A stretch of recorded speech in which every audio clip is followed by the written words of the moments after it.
नमस्कार, जय श्री राम। मैं हूं दर्शन और आप देख रहे हो वैदिक एस्ट्रो दर्शन। जानते हैं, जल्द ही एक बहुत बड़ी खगोलीय घटना होने वाली है और यह आपकी किस्मत पूरी तरह से बदल सकती है। जी हाँ, आज हम वैदिक ज्योतिष के हिसाब से बृहस्पति के एक ऐसे ही शक्तिशाली गोचर को समझने वाले हैं जो कुछ राशियों के लिए बड़े ही जबरदस्त अवसर लेकर आ रहा है। ज्योतिष के अनुसार जी हाँ, चार ऐसी खास राशियां हैं जिनकी किस्मत में एक बहुत बड़ा उछाल आने की भविष्यवाणी की गई है।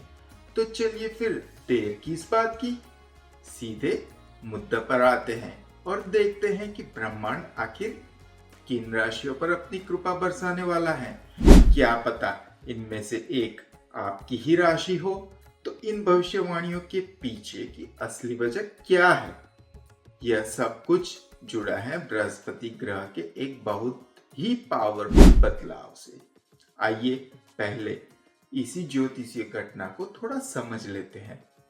तो यहाँ जो मेन चीज है वह है वक्री बृहस्पति। अब इसका मतलब यह नहीं कि ग्रह सच में उल्टा चलने लगता है, नहीं, बल्कि हमारी पृथ्वी से देखने पर ऐसा लगता है। और ज्योतिष में यह माना जाता है कि इस दौरान उस ग्रह की जो एनर्जी होती है उसका प्रभाव कई गुना बढ़ जाता है। और वह खास तारीख है 5 दिसंबर। इस दिन वक्री बृहस्पति कर्क राशि से निकलकर मिथुन राशि में प्रवेश करेंगे। ज्योतिष की दुनिया में इसे एक बहुत बड़ी घटना माना जाता है। तो हमारी लिस्ट में पहली भाग्यशाली राशि है वृषभ। इनके लिए तो साफ साफ धन और पैसों से जुड़े फायदे के संकेत मिल रहे हैं। अब आप सोच रहे होंगे ऐसा क्यों? देखिए, ज्योतिष में कुंडली को 12 भाव में यानी घरों में बांटा जाता है और हर घर जिंदगी के एक अलग पहलू को दिखाता है। बृहस्पति का यह गोचर वृषभ राशि के दूसरे भाव में हो रहा है, जिसे धन भाव भी कहा जाता है। तो कनेक्शन बिल्कुल सीधा है। तो वृषभ राशि वालों के लिए इसका मतलब क्या हुआ? अरे भाई, कहीं पैसा अटका हुआ था वो वापस में आ सकता है, पुश्तैनी जायदाद से कोई फायदा हो सकता है। और एक और मजेदार बात, आपकी बातें लोगों को ज्यादा अच्छी लगेगी, ज्यादा प्रभावी होगी, तो बिगड़े काम भी बन जाएंगे। मतलब यह कि वृषभ राशि के लिए यह गोचर पैसों की स्थिरता लाने का एक सुनहरा मौका है। चलिए अब दूसरी राशि पर चलते हैं और वह है सिंह राशि। इनके लिए तो करियर और आमदनी के मामले में बहुत अच्छी खबर है। सिंह राशि के लिए गोचर हो रहा है उनके 11वें भाव में। और जैसा कि हमने समझा, हर भाव का अलग एक खास मतलब होता है। 11वां भाव होता है लाभ का, इनकम का और आपकी इच्छाएं पूरी होने का। तो बृहस्पति का असर सीधा इन्हीं चीजों पर पड़ने वाला है। इस गोचर से इनकम में अचानक बढ़ोतरी के योग बन रहे हैं। जो लोग बिजनेस में हैं उनका मुनाफा बढ़ सकता है, किसी बड़ी कंपनी से जुड़ने का मौका मिल सकता है और कोई बहुत पुरानी ख्वाहिश भी पूरी हो सकती है। इतना ही नहीं, बड़े और प्रभावशाली लोगों से कांटेक्ट बनेंगे जो आगे चलकर बहुत काम आएंगे। हमारी लिस्ट में जो तीसरी राशि है वह है तुला राशि। इनके लिए जो सबसे बड़ी बात है वह है किस्मत का पूरा पूरा साथ मिलना। तो तुला राशि के लिए यह अच्छी किस्मत आ कहां से रही है? बृहस्पति का गोचर हो रहा है इनके 9वें भाव में, जिससे ज्योतिष में भाग्यस्थान ही कहा जाता है।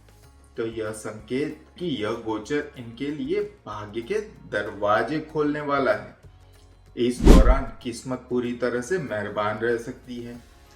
काम के सिलसिले में की गई यात्राएं सफल हो सकती हैं। साथ ही आध्यात्मिकता में भी रुचि बढ़ सकती है और बड़ों का आशीर्वाद मिलेगा जो आगे बढ़ने में बहुत मदद करेगा। तो कुल मिलाकर तुला राशि के लिए यह समय किस्मत का ताला खुलने जैसा है। और अब चौथी और आखिरी भाग्यशाली राशि है कुंभ राशि। इनके लिए शिक्षा, रिश्ते और पर्सनल ग्रोथ के क्षेत्र में बहुत अच्छे संकेत हैं। यह सब हो रहा है कुंभ राशि के 5वें भाव में। बृहस्पति के आने की वजह से ज्योतिष में यह भाव शिक्षा, क्रिएटिविटी, प्रेम संबंधों और संतान से जुड़ा होता है। तो जो लोग स्टूडेंट हैं उनके लिए यह बहुत अच्छा समय हो सकता है। प्रतियोगी परीक्षाओं की तैयारी करने वालों का फोकस और कंसंट्रेशन बढ़ सकता है। लव लाइफ में स्टेबिलिटी आएगी, रिश्ते और मजबूत होंगे और संतान की तरफ से भी कोई अच्छी खबर मिल सकती है। तो कुंभ राशि के लिए यह गोचर शिक्षा में सफलता पाने का और रिश्तों को और भी गहरा बनाने का एक बेहतरीन मौका लेकर आ रहा है। तो यह थी वह 4 राशियां वृषभ, सिंह, तुला और कुंभ, जिन्हें बृहस्पति के इस गोचर से विशेष फायदा मिलने की भविष्यवाणी की गई है। हर एक के लिए अवसर का क्षेत्र अलग है, लेकिन संदेश एक ही है, तरक्की और खुशहाली। अगर आपको यह वीडियो पसंद आया हो तो लाइक करें, शेयर करें और सब्सक्राइब करें, क्योंकि आपके लाइक, शेयर और सब्सक्राइब करने से मुझे पॉजिटिव ऊर्जा मिलती है। धन्यवाद। जय श्री राम।